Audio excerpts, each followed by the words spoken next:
এই যে ভাত নিয়েছি, সর্ষে শাক নিয়েছি, আর নিয়েছি মাছ। 10 মিনিট বসেছি সকাল থেকে এসে। এই যে এখন আবার খেয়ে দিয়ে বাসন কুসন মাজবো, তারপরে একটু বিছানায় গড়াগড়ি করব। যেগুলো কেটেছিলাম সেগুলো শুকিয়ে গেছে। তোমরা বলো না যে আমি রাক্ষসের মতন খাই, আমারও ইচ্ছে হয় বেশ অনেকক্ষণ আরাম করে করে চিবিয়ে চিবিয়ে খাই, কিন্তু আমার সময় নেই।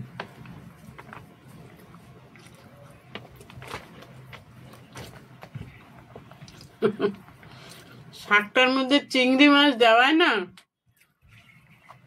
শাকটার টেস্টটা অন্যরকম হয়ে গেছে। ভেবেছিলাম ফেলে দেবো, বলি না ফেলবো না।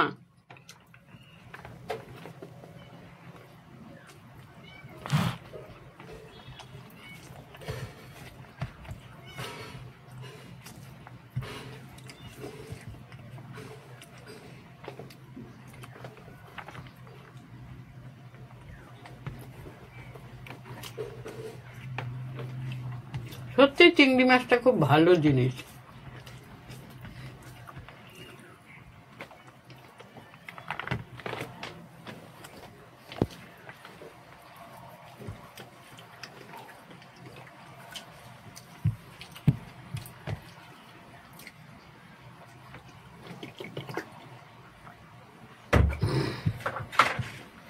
ভাবি খেতে বসলে জল খাবো না, কিন্তু না খেয়ে পারি না।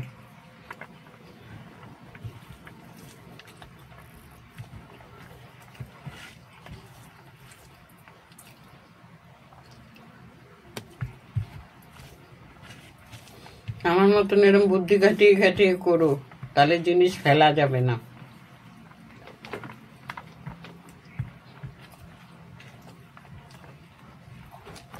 সকালবেলা ডিউটির থেকে আসার সময় আমার কাকিমা বলল, সর্ষে শাক খাবি, নিয়ে যা। তার কারণ কাটুয়ায় গেছিল কাকিমার মেয়ের শাশুড়ি মারা গেছে, কালকে সব কাজ মিটলো, শ্রাদ্ধর খাওয়া দাওয়া হলো, তাই কাকিমা বাড়ি আসার সময় সর্ষে শাক আর কি সব এনেছে জানি না।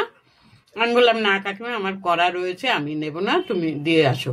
আমার আরেক কাকার ছেলে বউকে দিতে যাচ্ছে, আমি আনিনি, সত্যি কথা।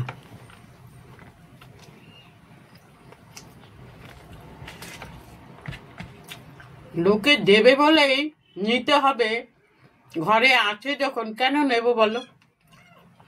বলো না, কি কথাটা ভুল?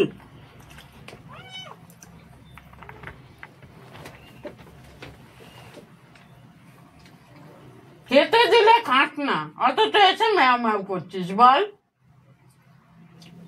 আবার চলে যাচ্ছিস।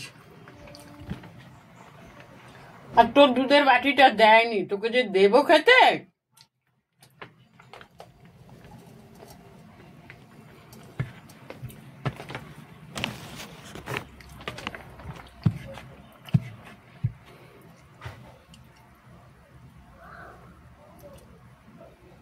দেখো মাছগুলো একদম টান টান, দামও কম জানো, 100 টাকা করে, 100 টাকা করে নিয়েছি। এইসব মাছ আমার খেতে ভালো লাগে জানো, কিন্তু বড্ড কাটা।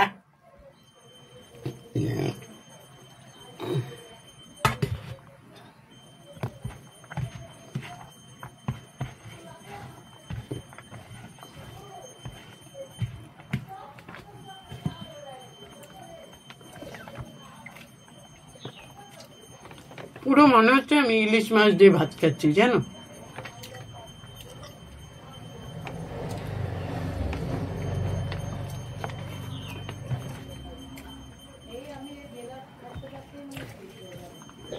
খুব সুন্দর হয়েছে মাছের ঝোলটা। আমি এরকমই ঝোলটা হবে আমি চেয়েছিলাম জানো।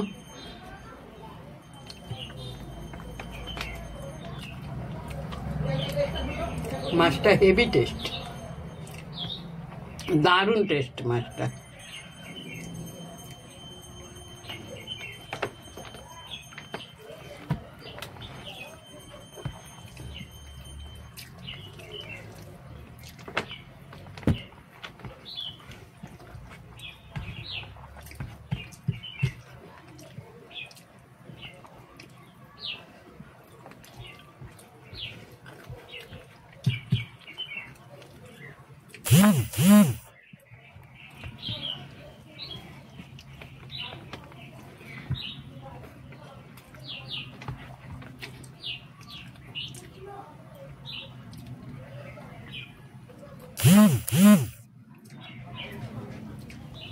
কি ভালো গো মাছটা।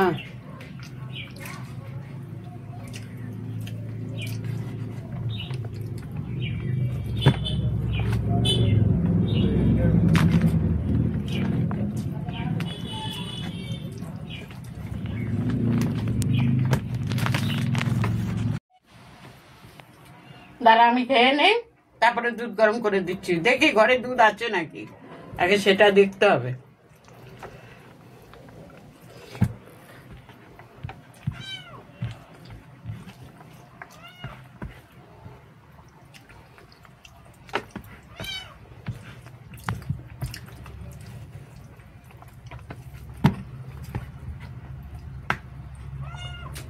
কি হলো?